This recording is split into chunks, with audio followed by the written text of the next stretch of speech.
Hello and welcome to Ham Nation, episode 510 for December 22nd, 2021.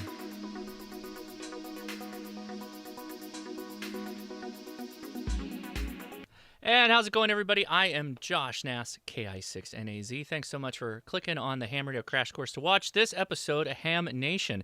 Got a big show. Lots of the hosts are here tonight. We're going to have some fun, and we're going to announce who the winner is of that Icom ID-52, so stay tuned.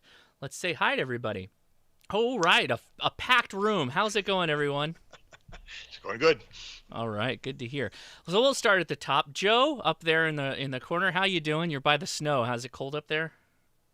Well, it is. It's 45 degrees, which actually is way above normal for even the high, and it's at night. In fact, last week we went up to 74, which was pretty crazy before the tornadoes and high winds came through. Luckily, the antenna survived, and so it gave me a chance to settle down and put together a kit and write about it, and we'll be showing that this evening. Excellent. And we'll go right down square to Randy. How's it going, Randy? It's going good. Felt an earthquake here the other day for the first time on the southern Oregon coast. I was sitting here and doing some editing, and my monitor started to shake, but no problems otherwise. So was that looking forward. Was that 6.5 that happened? Was that? Yeah, up in northern California. Yeah. Yeah. All right. Well, everything made it out okay, I assume. Yeah. Here. So anyway, looking forward to the SSTV event that starts Sunday. Yes. I'll tell you about it later. All right. Gordo, how you doing? I am doing fine. I've shook all of the sand out of my shoes from our great time with you and Susie and Chip and Janet and all the folks down at the beach. And we had a great time, and we're looking forward to tonight. All right. And Dawn definitely has the Christmas spirit going on. You got the full outfit happening. What's up, Dawn? Oh, well, I do what I can with what I got. We were like 36 this morning, 37, which is kind of cold for South Mississippi. We're at, where are we now? 48 now, and it's going to be 80 on Saturday. So welcome to the swing. We had a 30-degree swing in weather today, just in temperature, which was kind of nuts, but that's the way winter is down here.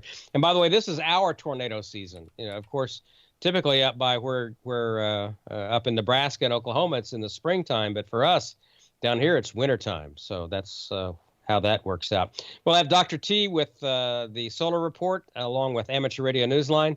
And by the way, if you can't read this says, does this shirt make me look fat? And the answer is yes. Yes, it does. All right. Well, in the chat there, Philippe Lewis says, happy holidays. Enjoy your channel. Thanks for hosting. Thank you for the super chat. I appreciate it. We appreciate that. So, nice. Amanda, how are you doing? We're unseasonably warm here as well. 64 degrees, I think we had today. Wow. We did suffer some of those same winds that Joe went through all of the Midwest, I believe.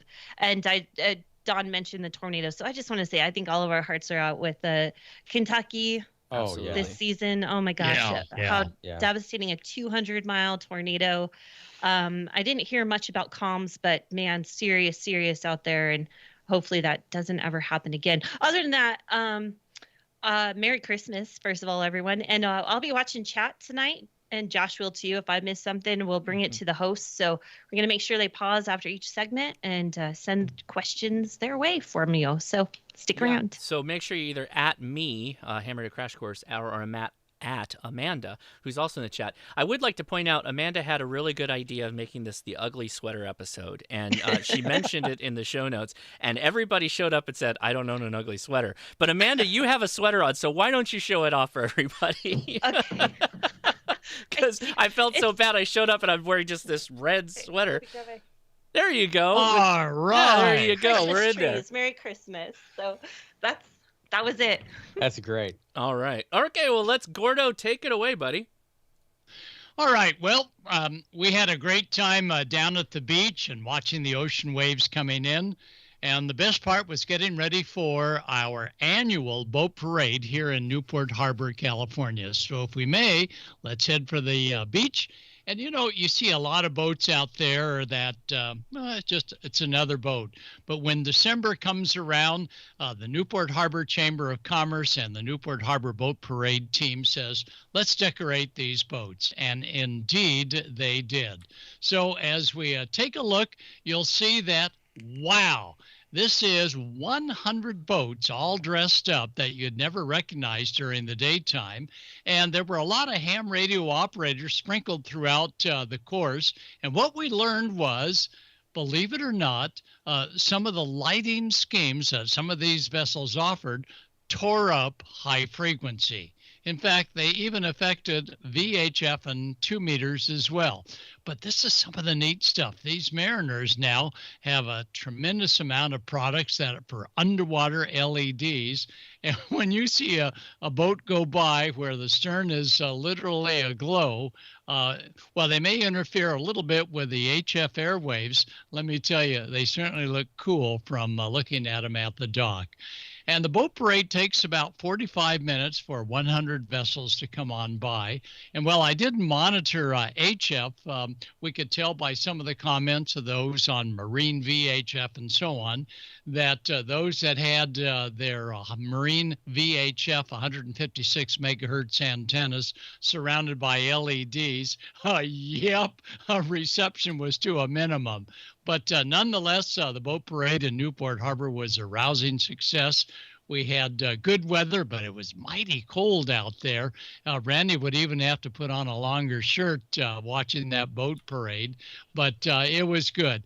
And let me tell you, these folks went all out, and there were some prizes given away. But what a tremendous way to see all the enthusiasm that these mariners had for the holiday season upon us. So here at Ham Nation, I would like to say that my wife, Susie, for better or for worse, that she had to put up with me for the last 2 weeks, mainly the worst, but I'm here for the better. We wish you all a very happy holidays, and we hope that your stocking will bring you maybe a kit or two. In fact, speaking of kits, Joe, what's the hot kit for these days for the holiday season? Joe? Well, Gordo, there are a lot of kits out there. There's some coming out that hopefully any day we're going to find out about, and that would be the 20-meter version of the Cricket, and that should be coming out shortly. And it's a simple 1-watt CW transceiver, and that should be coming out shortly from the 4-state QRP group. I've got to check with them to get the latest update, but as usual, I'm usually building a kit. So what I'm going to do is I'm going to see if I can put the screen up and see if we can see some kits. All right. What we decided to build this month is a function generator. And everybody says, well, what's a function generator? It's a way of generating sine waves, square waves, sawtooth, triangle, things like that. It's used for testing audio circuits and so forth. This particular one will put out waves from roughly about 1 or 2 hertz all the way up to 1 megahertz. And it uses the XR2206 function generator chip. Now, those of you who know ICs, you might know that that chip has been around a long time. In fact, back in 1974 or 75, it was featured in a magazine article on how to build what was called a blue box back then. And that was a device to reroute phone calls. And the same IC is still around today. The box used a couple of those XR2206s back in the 70s, and they are still around, and they are still a great chip. So if you think of ICs like the 555 and things like that, and the LM386, they've been around a long time, as is the XR2206. So let's take a look at the parts. You can see it's not a huge parts count. There's only like 5 resistors and about a half a dozen capacitors. It's got the one IC chip and a bunch of connectors and so forth. And it has one of those cases that you got to spend quite a while peeling off the covering on it. So let's take a look at the circuit board here. And you can see this is pretty simple. So for a beginning kit builder, this is kind of ideal. You can put it together in a short time. However, for a first-time builder, you might want a little practice before you start working on that IC because the connections are kind of close together. The hint I always give people is if you make a solder bridge while you're soldering the IC, just let it go and just finish up all the other pins. And then I turn the board sideways with those pins facing down, and I take the soldering iron, put it sideways across the 2 pins that have the bridge, and guess what? That solder just wicks right off back to the solder tip. You clean it off, and you got a real nice connection. So let's take a look at it once it's completed, and you can see the little capacitors and so forth all in a row, a couple of resistors there, and the 3 pots that control the frequency. It's got a fine and a coarse tuning, and of course an amplitude control going out. Now the 3 outputs, one is always square wave, that always comes out, and then the other one is switched by moving a jumper to determine if it's going to be a triangle or a sine wave. Now the case and the wires don't come with it, but the case did. And the wires, I just took some of those clip leads and I just clipped them in half. And now I have shorter leads, but then I can use the other half for test leads for another project. So what I do is I strip the leads and then I tin them. And the reason I tin them is because that connector on the right, that blue thing, is a compression type connector. So what I do is I shove that lead into the hole and then I tighten the screw down, and now it's attached to the board. You can see the case there, and we'll take a look at the output, and there's your sine wave output. On the oscilloscope, yes, I don't have one of those fancy solid state scopes yet. I'm still using the good old CRT scope, but the Tektronix 465 is very, very accurate. And if you look at this, we're getting about 10 volts or so peak to peak. So it really puts out quite a bit of signal. We can look at the square wave output right there, and you can see it's very sharp and straight square wave that comes out of this thing. So it's really good for testing audio circuits, like if you have a audio filter that's variable bandwidth and variable frequency, like for a external CW audio filter, you can use this to test it out. Now, of course, it does not have a digital readout like these fancy function generators, but you can take a frequency counter and attach it to the square wave or the sine wave output, and you can find out what frequency of audio it's actually putting out. But it's a great way of testing your audio amps and so forth. Now, everybody says, well, how much was it? Well, on Amazon, it was $8.99. If you order it direct on the Chinese sites, it's going to take you a lot longer to get it, but they're as cheap as about $3.50. So it's kind of a good project, and if you have a club or a group, that's something nice that you can put together. It'll actually drive a speaker, and I was able to hook a little 8-ohm speaker to the output, and you could hear the tones quite well. There is another jumper in the middle of it, and that jumper lets you adjust which part of the bandwidth or frequency. Like the first setting is only 1 to 10 hertz, and then you've got 10 to 100, and then 100 to 3K, which is the one you use the most often. And then it goes all the way up to 1 megahertz. It is not very big at all, and there's no instructions really except a diagram as to what parts go where. But a really, really, really nice kit. And what I'm going to do is, let me see if it gets me my camera back. And we're going to take a look at it. And it just fits in your hand. It's very small. Like I said, very inexpensive. You can get them for a little over $3 each online. And actually works real well. And like I said, you can see the three clip leads coming off of it, and the settings and stuff are engraved in the plastic, but it doesn't come out real good on the camera tonight. So, as we like to say, hams like cheap strippers. And so we've got a couple of them here. This one I found for about $10, and it's made by Irwin Vice Grip. And it's a real simple stripper, very, very sharp, does a great job. It's really good. And then I got this one yesterday, and it's funny because then I got QST magazine, and it's got this one featured also.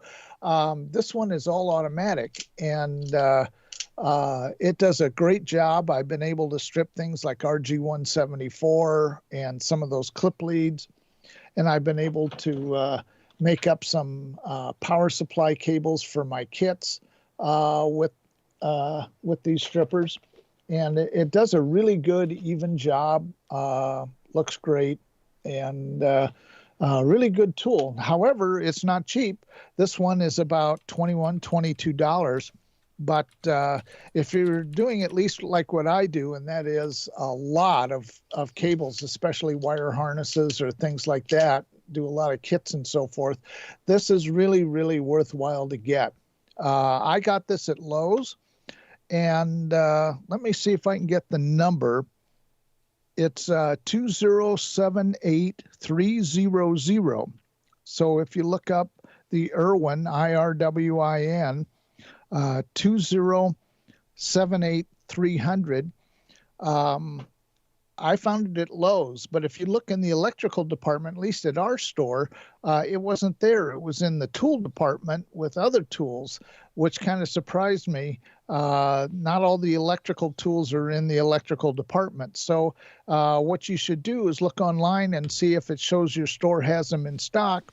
And then if you don't find them, just ask somebody, and their iPads or whatever will tell them exactly where in the store it is.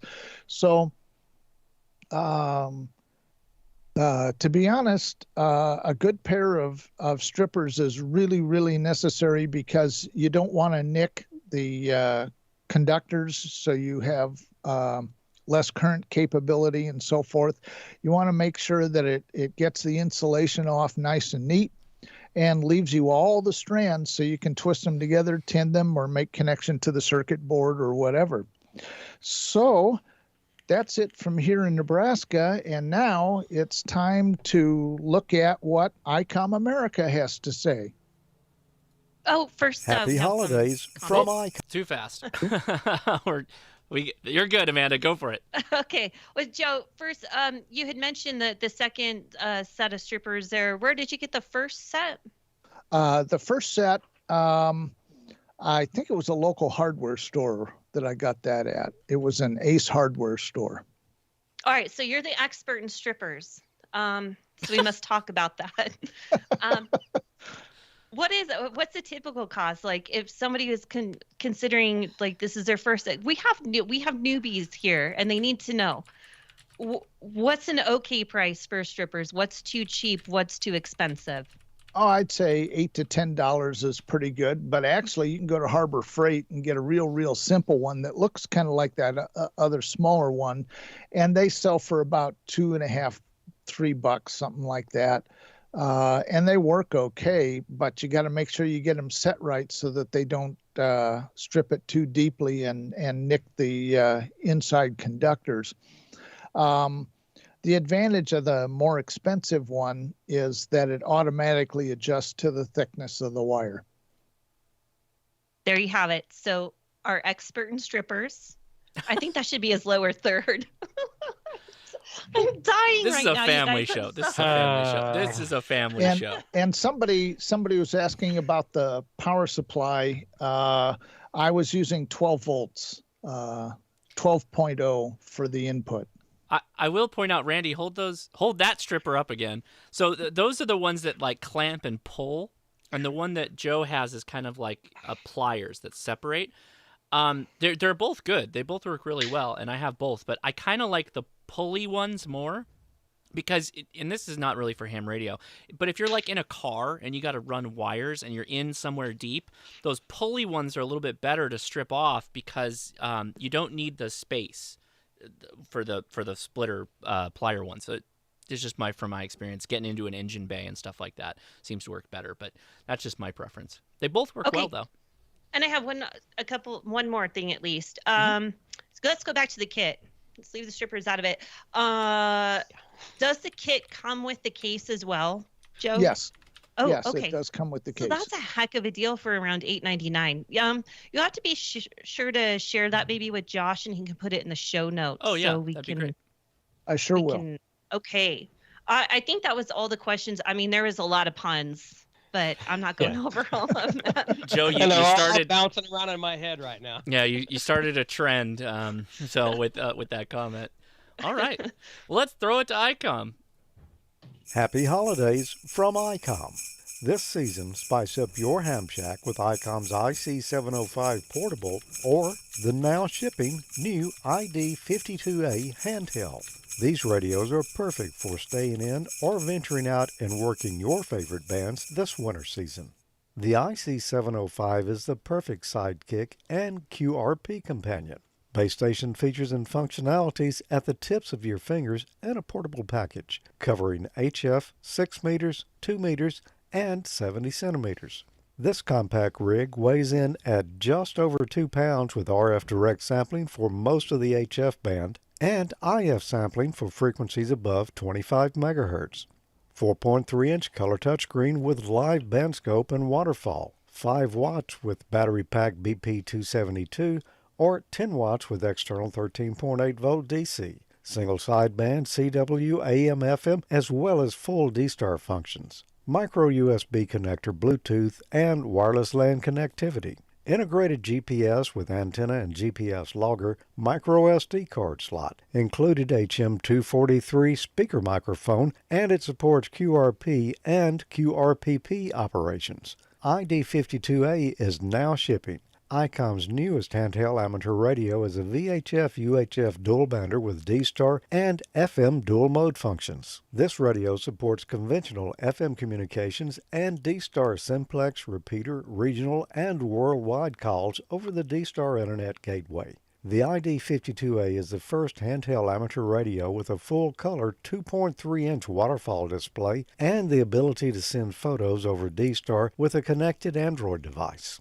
Other features include wideband receiver with guaranteed range of 144 to 148 and 440 to 450 MHz. Simultaneously receive VHF-VHF, UHF-UHF, VHF-UHF with dual DV mode. Integrated GPS GLONASS receiver including grid square location, micro SD card slot, micro USB port for data transfer, programming, and charging, and it meets IPX7 waterproof standards. The ID-52 is a perfect companion for the ID-705. Our family of favorite Icom amateur radios are available this holiday season. The IC9700, IC7300, and IC7610 base stations, and the ID-5100A mobile are the perfect gift. It's the most wonderful time of the year to give the gift of Icom. For more information on Icom radios, visit icomamerica.com/amateur.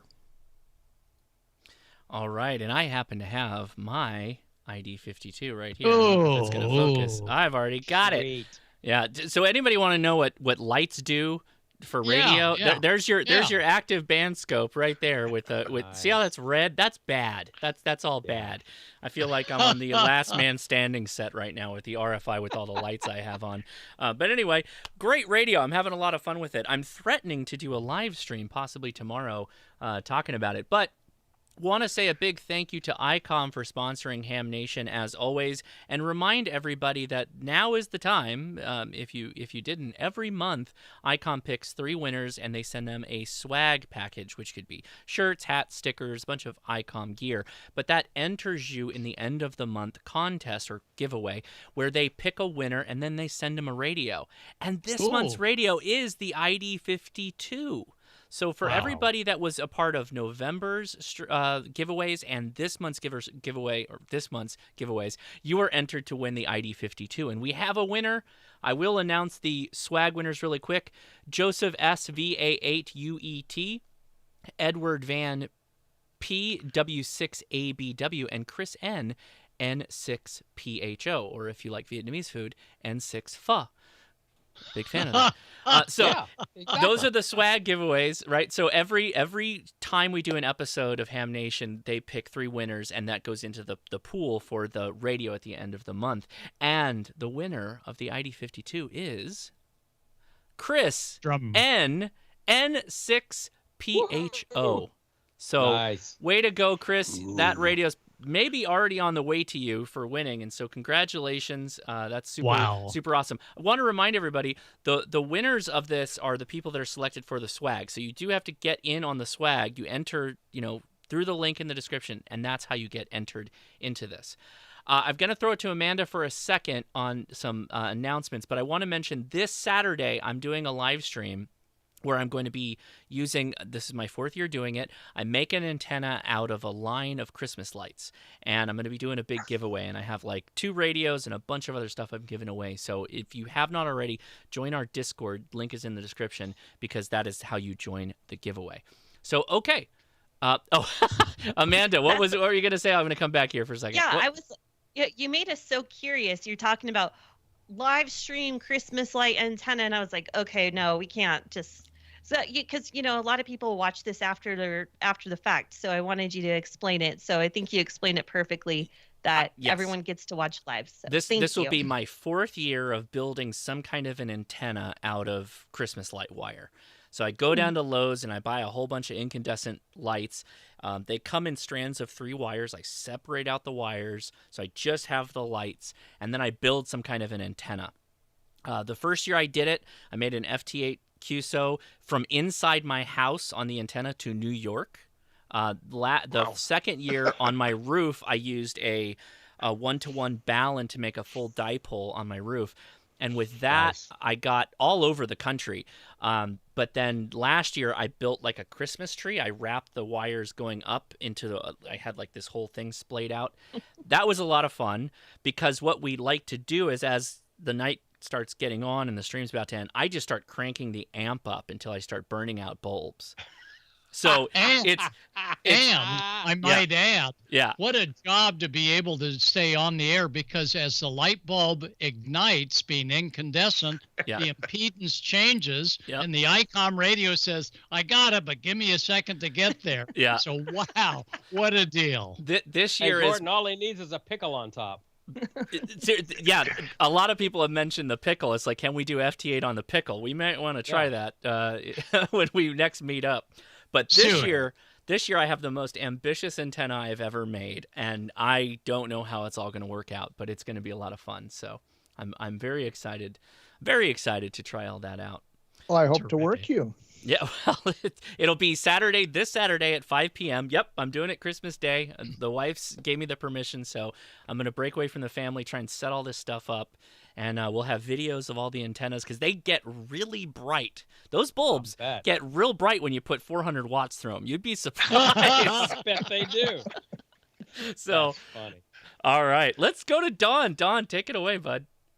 Let's get into Amateur Radio Newsline, but first I have an announcement. One of the one of the Ham Nation alums is having a birthday today, and that would be Dale Puckett, K0HYD. Saw it on Facebook this morning. So, Dale, our friend, happy birthday to you. Happy birthday, Happy Dale. birthday, Dale. Happy birthday. Happy birthday. Yeah, got to come back on, make an appearance with us here on the new stream. The new and improved stream. All right, let's go ahead and get into the news of the week from Amateur Radio Newsline, and we'll get a little solar stuff from Dr. T as well. From Amateur Radio Newsline Report number 2303, this is Ham Nation Headlines for Wednesday, December 22nd, 2021. We begin this week with deadly tornadoes that devastated homes and lives recently in Kentucky and nearby states. Skywarn nets were activated across much of the central United States from Friday evening into early Saturday, December 10th and 11th, as a tornado outbreak of unprecedented proportion tore through Arkansas, Illinois, Indiana, Kentucky, Mississippi, Missouri, Ohio, and Tennessee. Christine Welgus, warning coordination meteorologist for the National Weather Service in Paducah, Kentucky, which covers one of the hardest hit areas, reported that their Skywarn desk was manned by 2 local amateurs, Gary Wheatley, KD4 GCY, and Jeff Estes, KM4 LDP. The Skywarn linked repeater system across Arkansas was also active throughout the night. At least 50 tornado reports were received by the NWS during the evening. Of the 4 strongest tornadoes reported in western Kentucky, the largest was tracked for over 200 miles on the ground. At least 88 people are known to have perished across 5 states. The highest impact was in Kentucky, where the death toll stands at 74 with an age span from 2 months to 98 years of age. There are reports that approximately 100 people are still unaccounted for. Early estimates of damages and economic losses have ranged into the billions of dollars. ARES and other amateur emergency resources across the area are still ready to go should additional communication support be needed. For Amateur Radio Newsline, I'm Randy Sly, W4XJ. Radio operators on both sides of the Atlantic marked 2 big moments in radio history. Members of the Marconi Radio Club of Newfoundland and the Poldhu Amateur Radio Club in Cornwall, England, paid tribute to Marconi's first experimental radio transmission across the Atlantic. The Newfoundland amateurs contacted the Poldhu radio operators, marking the 12th of December 1901, the day Marconi first heard a transatlantic transmission, Morse code for the letter S, sent from Cornwall to Cabot Tower in Canada. There was even more excitement, however. The previous day in Androssen, Scotland, amateurs there received a duplicate of a message sent 100 years earlier from the US on amateur radio frequencies in the shortwave spectrum. Shortly after the reenactment of the 11th of December 1921 transmission got underway in Connecticut, however, the replica of the 1BCG transmitter failed and went off the air. The replica, built for the 75th anniversary of the transatlantic tests, had been restored earlier this year by the Antique Wireless Association in Bloomfield, New York. For Amateur Radio Newsline, I'm Jeremy Boot, G4NJH. It's a Christmas ham radio tradition. Fire up the HF rig, gather the children, and let the little ones talk to the big guy up north.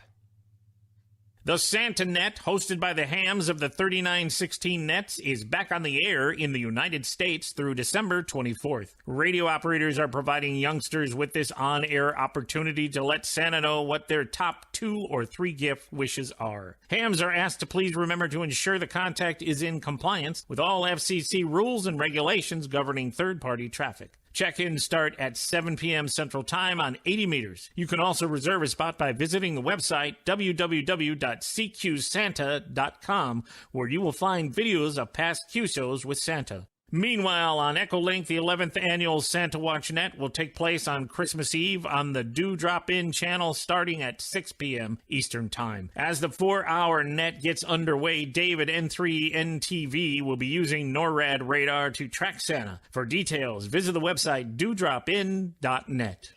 And that's all from the Amateur Radio Newsline, your independent source for amateur radio news for 4 decades and counting at arnewsline.org.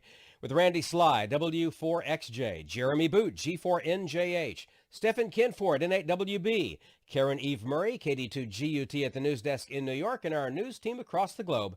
I'm Don Wilbanks, AE5DW. 7-3, our wishes for a very Merry Christmas, and we'll see you next time here on Ham Nation. Now, here's the solar update from Dr. Tamitha Skov, WX6SWW. We have a bunch of new active regions on the Earth-facing disk, plus more on their way, solar storms, big flare players, and some fast solar wind. Those stories and more in the news this week. Space weather this week has so much in potential. As we take a look at our Earth-facing sun, look at all this activity. The first thing you notice is this big black coronal hole. This has been rotating into the Earth strike zone, and right now it's been sending us some fast solar wind. As a matter of fact, it's already bumped us up to storm levels, and over the next couple days could keep us at storm levels or active conditions kind of back and forth as we get some more aurora, possibly down to mid-latitude. So enjoy all that. But my goodness, that's just the beginning. Do you see all of these bright regions? We have no less than 7 sunspot clusters, possibly more, on the Earth-facing disk right now, including several that are big flare players. We have region 2907 and 2908. They have a minor risk for X-class flares, so we are watching them very carefully. On top of that, look off into the east limb in the south. Wham! Did you see that? That's a massive solar storm that got launched. Now, it's not Earth-directed, but this is from region 2912, and this region looks like as it rotates more into Earth view could continue to be a solar storm player. So we have solar storms and big flare potential, and we've got that solar flux boosted back into the triple digits, well into the triple digits, which means radio propagation on Earth's day side is just booming. And these conditions, as you can see, will continue easily over this next week. We could even get some more big flares, so that does mean radio blackout risks, but we are keeping our eyes all over this sun. Switching to our solar storm conditions, as you can see over the past week, we've been really hovering between unsettled conditions and even quiet conditions, and this has been mainly due to some small pockets of fast solar wind that really haven't amounted to all that much. But the thing is that as we quieted down right about the 19th and into the 20th, you can see the influence of that fast solar wind from that larger coronal hole that's rotated into the Earth strike zone. It's jumped us up to active conditions and then even storm levels, and now we're back to active conditions right at the moment, but things may kind of bounce around just a little bit, and it's definitely going to be bringing us aurora to high latitudes and possibly down to mid latitudes if these conditions are able to be sustained over the next couple days. Switching to our solar storm conditions and aurora possibilities over the coming week, we are being hit by that fast solar wind from that big coronal hole that's rotating in through the Earth strike zone right now. As a matter of fact, it's already bumped us to solar storm levels and then back down to active conditions. And these conditions will easily continue over the next few days. As a matter of fact, at high latitudes, NOAA is expecting active conditions, but we do have up to about a 45% chance of a major storm. Now, mid latitudes, we're really only expecting unsettled to active conditions, but we do have up to about a 15% chance of a minor storm. And this will last over the next couple days, so we could conceivably get some sporadic aurora clear down to mid latitudes. So at high latitudes, if you're an aurora photographer, you definitely should be getting a good show. At mid latitudes, it might be a little bit harder to catch, and if you're dedicated, you could actually catch some pretty nice views. So the space weather this week is showing a lot of activity and some decent potential. We have a coronal hole that's been rotating in through the Earth strike zone that's sending us some fast wind right now. So aurora photographers, if you're at high latitudes, you should be able to be getting a show. And if you're at mid latitudes, well, there may be a bit of a sporadic show over the next couple days, but if you're dedicated, you might get some really good views. Now, amateur radio operators and emergency responders, well, you know, we have a lot of active regions on the Earth-facing disk, and that's been boosting the solar flux back up into the triple digits. And you know what? More is to come, because we have even more regions that are going to be rotating into Earth view, and that should keep radio propagation on Earth's day side in the decent range for you for easily the next few days. Just know that while we have this solar storm going, radio propagation on Earth's night side might be a little bit dicey, so just hang in there. And now you GPS users, well, things aren't looking so great for you right now. On Earth's day side, we have the risk of radio blackouts, so that could cause you issues for GPS reception, especially near dawn and dusk. And then on Earth's night side, we also have a solar storm that's kind of going on and off. And if you're anywhere near aurora, that could cause issues for you as well when it comes to reception. So just hang in there. This should kind of pass over the next couple days. And just remember, if you're a UAV pilot, that you've got to watch your drift and make sure you calibrate those magnetometers often. I'm Tamitha Skov, the Space Weather Woman. Thank you for watching. Always a great report from Dr. T. We certainly appreciate her every day of the year. And now that we're right here at Christmas, Merry Christmas, Dr. Skov. We love you and we appreciate you. So there you go. Check her out online at spaceweatherwoman.com, and of course subscribe to her on Twitter at Tamitha Skov. Well worth your time and Twitter effort. Now, keeping our eye to the sky, let's see what's going on with the ISS and SSTV and several other acronyms. And here's Randy. Well, there's a lot going on. Thanks, Don. And I always check my drift too. Hey, I'm looking on my hand clock program running on my Pi over here, and I see 137 sunspots is what it's telling me. So things are heating up. So, yeah, the ISS will be sending out SSTV pictures again. They do this several times during the year. They just had an event a few weeks ago. But if you looked at the times carefully, it's when the space station is over Russia. So you're not going to be able to get anything over here. But this new event starts on the 26th, runs through to 31st. So that's like 6 days of 24 hours a day. So you have a lot of opportunities to be able to receive the ISS. I'm working on a video. I'll probably have it up on my YouTube channel tomorrow. But let's just go through a couple of the stills that I grabbed out of the video here, Josh. And we'll kind of walk through here. So the video is how to receive SSTV from the ISS, and the all the photos in the background are from the event they did last year. So I was able to get more or less all 12 of the pictures there. So next. So again, the dates here starts on the 26th, about 1825 UTC. So it's like our so it's like our morning, and through the 31st, or through at about 1705 UTC. Next. So in the video, I kind of go through three main things. How the first is when I can receive the ISS. Two is what I need to receive, what type of radio, and how to set the radio up and stuff. And the third is how to take and decode. So next. And next, I just said all that. One more and one more. Okay. So for people who haven't been involved with satellite tracking, I recommend the Heavens Above website. And this is easy to use. And Josh, why don't you run the video? This is a segment out of my video that I'll be posting. I'll explain how to set this up and use it. Let's now go to the heavensabove.com webpage and see where the ISS currently is, how to set your location or my location, and how to do a prediction so you can have a list of when the space station will be over your location. Here we are at heavens-above.com website, and one of the first things it shows me here is the current location of the ISS. Now this is not a real-time tracking, so always refresh to make sure that it's accurate. So here's showing the space station between Africa and Antarctica. I use this as my reference when I'm setting up other tracking programs. If they're set right, if I have the location right, the time right, if I have an up-to-date orbital element set, the two should agree and show the position at the same place. If not, something is wrong with the other program. This one's, as far as I know, is always right. So what we want to do next is change our observing location. So I can select that, and it brings up a map. It shows a pin here of my location, but you can zoom out the map and say, using the left click, put yourself in New York City. I don't want to do that because now the predictions would be if I was located there and not here.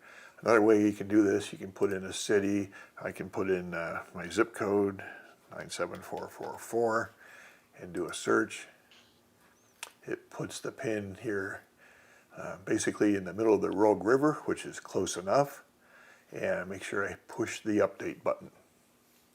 And if I look up here in the top right, it should now show that position, Curry County, with my Latin Lodge. Now we want to do the 10-day prediction. So 10-day predictions for satellites of special interest. We want the ISS. It defaults to show visible only passes, which is fine if you want to go outside on a clear night and be able to see the space station going over. This will tell you when and where. We're interested in radio, so we want all the passes. There's three main areas here. So we have dates, and the three main areas are the start of the pass, the highest point of the pass, the highest elevation above the horizon, and the end of the pass.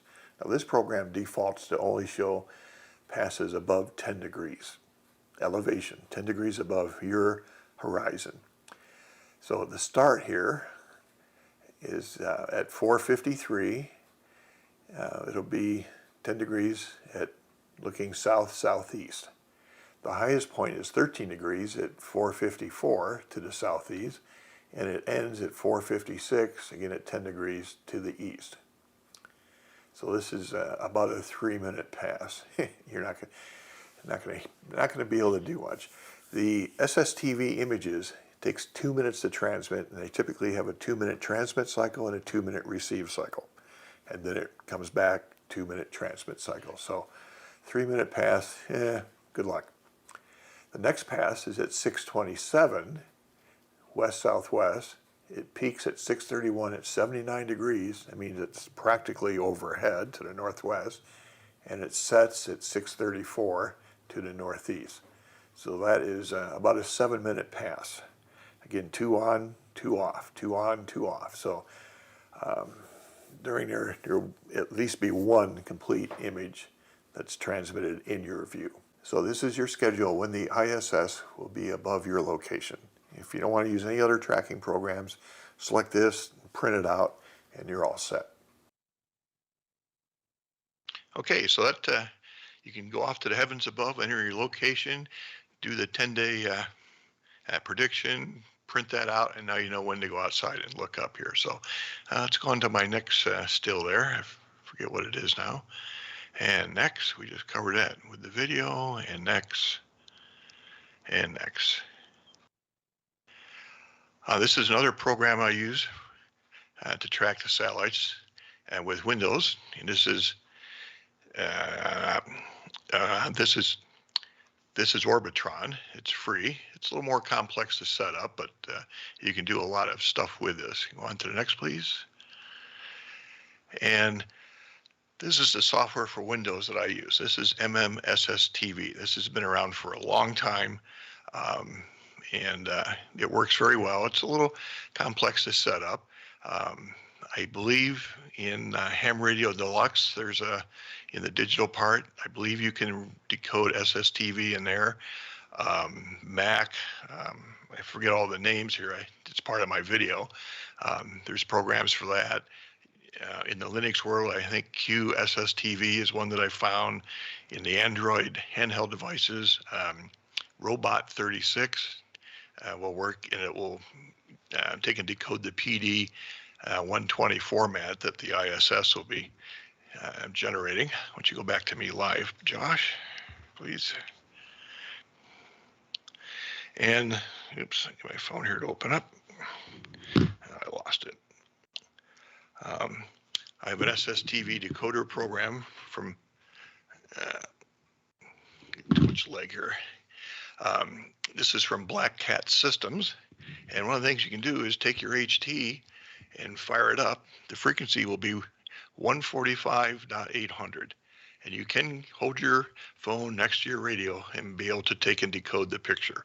And in my video, I actually show how to do that. So again, starts Sunday. A lot of opportunities to try and do that.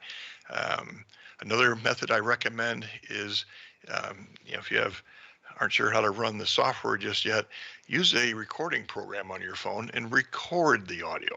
And then you can play it back, probably from one device to another, and take and decode it, and you can play with the decoding software until you get that figured out and working properly. So I don't know if I had any other slides in there, Josh, or not. Yeah. Gordo was asking about PD 120. Well, in the SSTV there, just to the left of that big menu that poked up there, yeah, you can see a bunch of modes there, and PD 120 is not listed, but when you're in the auto mode, if it catches the sync and ID stuff at the beginning of the picture, it will automatically select that. But you can right click on a button, pick the mode you want here, and then that'll be on the button, and that's kind of handy to have in case you got to force it to start. So do I have anything else?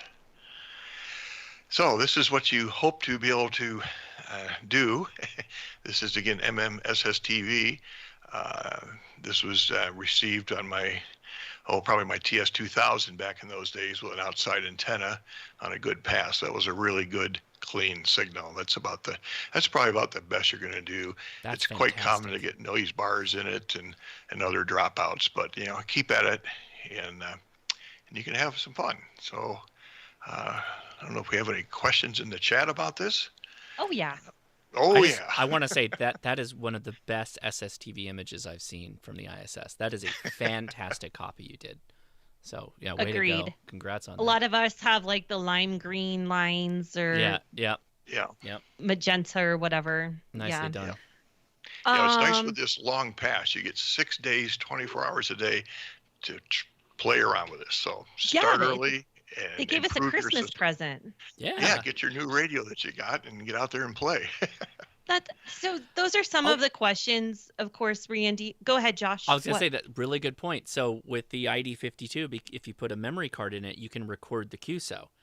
So you just go record the audio and use your Yagi. You can go build a tape measure Yagi for this. You could do this tomorrow, guys. You could go go to Harbor Freight, get one of those cheapy tape measures, cut that thing up, build yourself a Yagi, go out during a pass, and then use your HT to just record the downlink, right? That's all you care about is the downlink. And then you can take that into SSTV later and then run it against it, and you'll get the full image on the output. Yeah, go ahead. You can run it again and again until you get it to do what you want. That's right. Yeah, exactly. And that would be really fun. Just try to pick up some signals first just to see what you hear. Yeah. That'd be amazing too. Some of the questions, of course, Randy, I think you saw the questions, so you went over a lot of the different ways you can download some software to listen to SSTV. Another one was Linux QSSTV is a popular one, it looks like, in the chat room. The other thing, and you guys are kind of answering this as we're talking, is people are like, well, what do I need to do to listen? An HT is where you start. You can do anything from your base station that has mounted VHF antenna on your roof, whatever you can do. Of course, you can't turn with that thing, but just try, see what you get. Yeah, and another hint is don't point the radio like this towards the satellite, because that's the null off the antenna. Have it broadside, right? Right, Gordo? Right.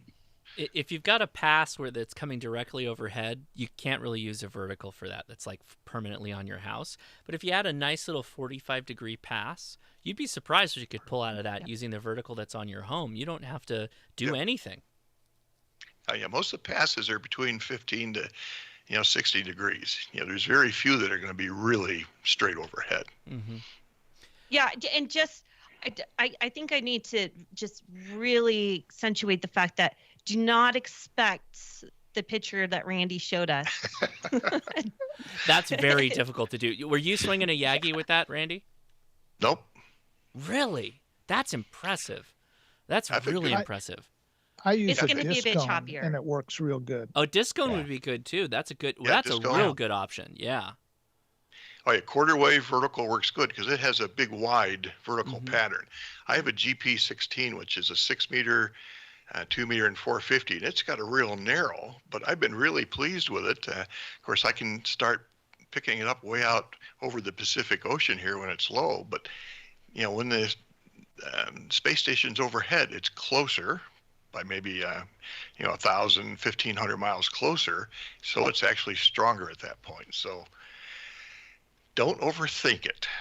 Do it. That's right. You don't have to invest a lot of money in this. This is like one of the easiest projects that you can do. Yeah. Free software downloads, easy setups. And Randy's going to show you more about this on his YouTube video that he's about to release. So, oh boy, I did have another question. Oh yeah, Randy. I think someone had mentioned what's the purpose of doing this? Why did they do this? Send out SSTV. Just to promote ham radio, promote different type of educational things. This is a great thing for students. You can use a scanner. You don't have to have an HT. You don't have to have a transmitter. Any garden variety scanner can pick it up. Be a perfect thing in the schools to learn about space and what's up there in the space station and the excitement of getting a picture, and it's just fun. So it's a lot of fun. It is. And another question, what's your favorite one that you've received? Do you have one, like, was there a commemorative card that you received? I think last year where I got all 12, and just looking on the wall here, I got that same graphic that I showed during previously here. Just the 12th picture had some green bars and noise, and all the rest were pretty good. In fact, really good. But that's a whole week, and you turn the radio on, you set it on the frequency, you turn on the software, and let it run 24 hours a day for the whole week. That's and I show you in SSTV how you can deal with saving images and deleting the garbage. So if someone wanted a Raspberry Pi project, Josh, that's what you use one of yours for. Yes, I have a Raspberry Pi that I've devoted to just ham things, and one of them is I'll run QSSTV, and I'll connect it to my radio. And you can use a radio that has, a USB audio interface like the 705. The 705 is perfect for this. Or any of your desktop radios. If you have an output audio jack, you can feed it into your Raspberry Pi. And it will take that audio, and then it can decode the SSTV image. And QSSTV is really nice because it will do the same things as SSTV, but it's a little bit newer.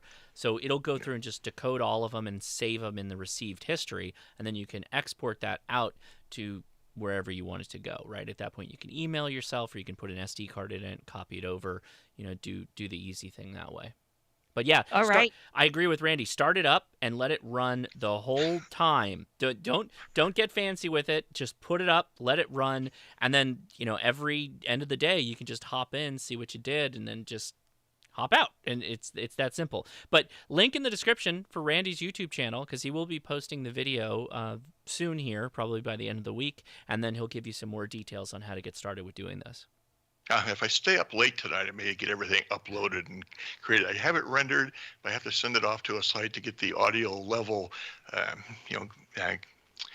work done on it, and then I bring it back and upload it to YouTube. Do we have a few minutes? I'd like to talk a little bit about the transatlantic thing here that was last week. I've been doing some reading, and there's a real good video on the Antique Wireless Association about the test, and we think a lot of us now have read and known about it. Was the first amateur communications using the short waves, first message to go across the ocean. And the common thinking by the commercial radio people is that you needed long waves to go long distances. I mean, down to 17 kilocycles, they were running. And while this was going on, RCA, Radio Corporation of America, was building Radio Central out on Long Island. This was going to be their premier worldwide transmitting facility. They were going to have 12 of these GE Anderson alternators. And these were 200 kilowatt things. They were like room-size alternators. I think they had 2 of them there. They were going to have 12 long wire type antennas going out every like 30 degrees. These things are like 800-900 feet tall, 1 to 3 miles long. Wow. The amateurs who were pushed up to the short waves, running less than a kilowatt, in fact, some people running down like 25 watts, were heard in Scotland during those tests. And there was a Marconi representative there at the receiving site to verify everything. Within days after the test, RCA halted construction on the Radio Central site, canceled all the alternators, and went to tube-based transmitting equipment for short waves from about 3 megahertz up to 6.7. And I guess 6.7 was kind of high frequencies in those days, about as far as they could go. So here's the amateurs running 3 tubes and made it across the Atlantic, and it changed commercial communications forever. They just dumped that whole long wave, spark gap, alternators, and went with tubes. And I guess RCA then had started to design a whole series of 40 kilowatt tube transmitters to go out there. So amateurs really showed the way. Really interesting story. Very good. Oh, I love that. There's already comments in the chat. I love ham history. Hashtag ham history. Yeah, I agree. That's super cool. Right on. Well, if you go to the 1BCG, that was the call sign of the guys in Connecticut transmitting.org, 1BCG, there's several papers on there. And there's one from the Radio Club of America published back in the 50s. It's about 40 or 50 pages long, but it's really interesting reading the writings of Howard Armstrong and, a lot of these radio pioneers. I was just reading about, how they're out there in Scotland trying to set up this tent to get it all set up, and the wind then blows it away and they have to start over. So it was not an easy thing to do. So. Yeah. And I mean, they were the first ones doing it too. They can't just hop on Google and solve their problem, right? They were literally trial and error and straight math and doing everything they did. Yeah, they had to get Pretty licenses for their receivers. That's how it worked over there. And they had to get special temporary licenses to take the receiving equipment to Scotland to run. Wow. Fascinating. Speaking of more things in our outer atmosphere, Gordo, this weekend is Ursid meteors. Ooh, Yes. 6 Yes, meter meteors. Yeah. Yeah. So are you going to be listening for some meteor scatter? I certainly am, as well as I use 10 meters because the bursts of the meteors capture those skywave signals about twice as long as 6 meters, but I'll be there on 6. There are what somebody just said, meteor scatter above my head. So yeah, we can literally shoot our RF into meteors and have it bounce back at us or other people, and we can do QSOs, what we call contacts, over meteors. For everybody that's new that hasn't heard this before. Yeah, and the cool thing about it is, it doesn't bounce off the actual rocks. It bounces off the ionized trail. Right. Which is really cool. Just the physics of the whole thing. Yeah. And they sound like human speech over meteor scatter is really interesting. The audio in general over meteor scatter. Gordo's already played some of it before for us on other episodes, and it's really interesting, the effect. It's absolutely amazing. It really is. And we're up for a good solar event this weekend, and this is going to be a fun time to get on the air. Yeah. So I just wanted to talk real quick. I know this is our whole round the table thing before we wrap it up here, but a lot of people take vacation this time of year, right? So you take between Christmas and New Year's and do some things that just if you didn't have any ideas of what you should be doing, I thought I'd talk about some. First, do something you haven't done. And we just gave you a whole lot of ideas of things to do. Absolutely. Second, catch up on your QSL cards. Do it. Yes. Take the time, sit down at that table, grab a good cup of Joe, maybe from Josh, because he serves a good one. Go get yourself some Give It the Beans from hamtactical.com. Give it the beans. And catch up on your. I have a ton, and that's my goal. Is I'm getting it done before New Year's. I'm going to be caught up. And the horrible thing about it is that I do both mine and Jeff's, right? Because he won't do it. So Jeff tells me. Jeff's yelling in the background right now. You're calling him out. We're all holding up our QSL cards we haven't responded to right now. Apparently, I've got a ton. We all have that. Bros and gals right here. Ton of them. Tons. Tons. So do that. Please put it in your calendar to do that. Some other things, Oh, that's a good one. Depending on your weather. Nice. Depending on your weather, fix some things. We got to get up and fix also our A4S after taking those 63-mile-an-hour winds. 15 meters is no longer good, so we need to fix some traps again, or lengthen or shorten, or some things. So pour the water out of it. That's the deal. The traps don't change. We haven't had any water. Clean up the joints, tighten the screws. They're just ice now. They're just ice in Colorado. It's just full of ice. Don't change anything like that. Just change. We seriously haven't had any water. There's been no snow here at all, only wind. So we think something got tweaked. Anyhow, we're going to work on it. And other things, plan out what you're going to do this summer. Plan out your antenna designs and have fun with it, and start planning what you need to budget. So some of those things you should sit down and do while you're home alone on your vacation. And finally, get on the air. Have some fun. That's what I was going to say. If nothing else, get on the air and make some contacts. And Ranger Smith in the chat room made a really good comment. It's critical for all hams to emphasize to all potential hams that 75% of ham radio is receiving, for which no license is required. So introduce ham radio to somebody and say, hey, you know what? You got a shortwave radio. You pretty much have everything you need to get started listening. Well, we can go a And step then- further. It's an SDR. And let Yeah, them play the with that internet. and all that.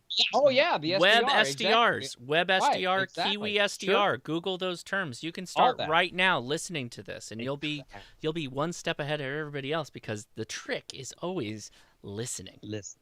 Yes. It is absolutely. Well, And learning, listening. Find them on QRZ and send them questions if you have questions. And every Right. ham will be happy to answer you. Happy to mostly. Absolutely. I got this. My wife threw this at me and said, "Put this on your sweater. It'll be good for the show." This is a green hat. That's why it doesn't appear. But if you click it, Oh. Oh, nice. it's Wow. it's a cool little meter for your clausometer. There you go. So Oh, see how close the big man is. that's it. Yeah. So that's Very pretty nice. cool. Yeah, I thought that was really fun. I couldn't mount it on my sweater before the show, but you get the idea. All right, everybody watching. Like Flavor Flav? Yeah, she literally said that. She's like, "You'll be like Exactly. the guy who wears the clocks," and I'm like Flavor Flav. I'm like, okay, all right. She's literally in the chat right now. She's gonna be cracking up at your comment from that. That's hilarious. That's funny. All right, on. Well, thank you everybody for watching. I hope you have a wonderful new year and a happy holidays with your family. Stay safe out there, but definitely take the time to play radio. I think that's the message that should be taken from here this Absolutely. evening. But all right, so Radio everybody, yeah, let's give them a happy holidays, Merry Christmas, all the things, and 73. There you go. 73. And, big shout out. Look how many Santas Gordo has in the background. He's got a huge Santa. Look at that huge Santa he's got. Very He's impressive. ate up with Santas. I know. He's lousy with Santas over here. Wonderfully done, everybody. All right, I'll play you out. 73. Good night, 73. everyone. Merry Christmas.